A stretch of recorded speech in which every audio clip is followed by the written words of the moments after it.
Subscribe कीजिए the world facts को और जानिए इस दुनिया के हर एक रहस्य के बारे में। अगर आज हम बताएं आपको एक ऐसी जगह के बारे में जहां 1,60,000 लोगों को जिंदा जला दिया गया था, तो क्या आप यकीन करेंगे? अगर नहीं तो आज हम आपको बताएंगे इटली के एक ऐसे आइलैंड के बारे में जहां लोगों को मारा गया था।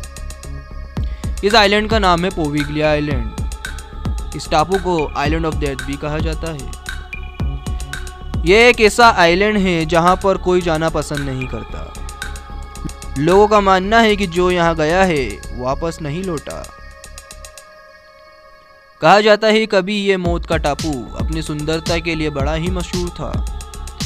काफी साल पहले इटली में एक प्लेग की बीमारी ने महामारी मचाई थी, जिससे भारी संख्या में लोग इसकी चपेट में आ गए थे। जब सरकार इस बीमारी को काबू नहीं कर पाई तो करीब 1,60,000 मरीजों को इस टापू पर लाकर जिंदा जला दिया गया था। यही नहीं, इस विनाशकारी बीमारी के बाद इटली में एक काला बुखार नाम की बीमारी भी फैल गई थी। उस बीमारी के भी इलाज ना होने की वजह से कई मौतें हुई और उन लाशों को भी इस टापू पे लाकर दफन कर दिया। इन घटनाओं के बाद इस टापू के आसपास के लोगों को इस टापू पर अजीबोगरीब आवाजें और आत्माओं के होने का आभास हुआ और इस टापू पर लोगों ने जाना बंद कर दिया। साल 1960 में इटली सरकार ने इस द्वीप को एक अमीर व्यक्ति को बेच दिया। उस व्यक्ति के परिवार के साथ मौत के टापू पर खतरनाक हादसे हुए और कुछ ही समय में ये टापू एक आत्माओं के निवास स्थान के रूप में मशहूर हो गया। इस मौत के टापू की सच्चाई जानने के लिए कई लोग वहां गए, लेकिन उसमें से कुछ ही लोग वापस आ सके और जो लोग वापस आए उन्होंने भी इस टापू के बारे में यही बताया कि अब ये टापू श्रापित हो चुका है। इटली की सरकार ने अब इस टापू पर बैन लगा दिया है। सरकार का कहना है कि प्रबंधित होने के बाद भी अगर कोई शख्स यहाँ जाता है तो उसकी खुद की जिम्मेदारी होगी। डरावनी डॉल्स के बारे में तो आपने कई बार सुना होगा, लेकिन आज हम आपको बताएंगे कि ऐसी जगह के बारे में जहां ऐसी हजारों डरावनी डॉल्स उल्टी लटकी हुई रहती हैं। उस जगह का नाम है ला इस्ला दे ला मुनेकस। ये एक आइलैंड है। यह मैक्सिको सिटी के करीब 17 मील दूर है। सबसे पहले इस आइलैंड का डरावनी कहानी 1990 में सामने आई थी। इसी वक्त पहली बार इस आइलैंड पर हजारों की संख्या में डरावनी डॉल्स उल्टी लटकी हुई देखी गई थी। इस आइलैंड के बारे में सबसे डरावनी बात यह बताई जाती है कि रात के समय पेड़ों पर लटकी इन डॉल से फुसफुसाने की आवाज आती है और ऐसा लगता है कि पेड़ पर लटकी ये डॉल अपनी डरावनी आंखों से सब कुछ देख रही हैं। मेक्सिको में इस आइलैंड को चिनमपा नाम से भी जाना जाता है।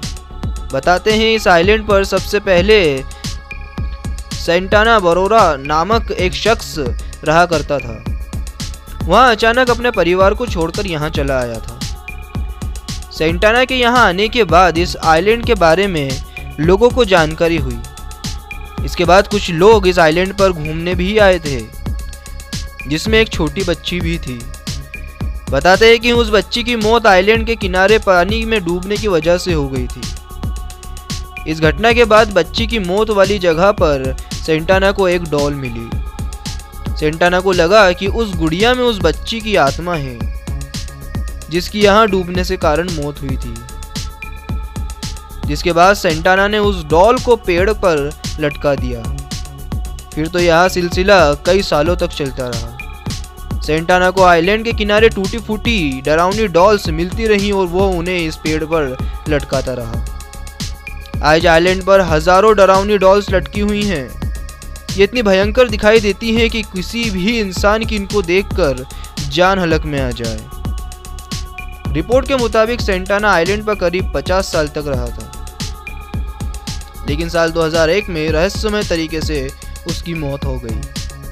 सेंटाना का शव पानी में तैरता हुआ मिला। 1990 में एक नहर की सफाई के दौरान कुछ लोग इस आइलैंड पर चले आए थे। वे ये नज़ारा देखकर बुरी तरह डर गए थे। इसके बाद फिर यह गुमनाम आइलैंड का नाम मीडिया में उछला। इसकी बातें तेज़ी से होने लगी तो लोगों का इस आइलैंड पर आना जाना शुरू हो गया और यह आइलैंड मशहूर हो गया।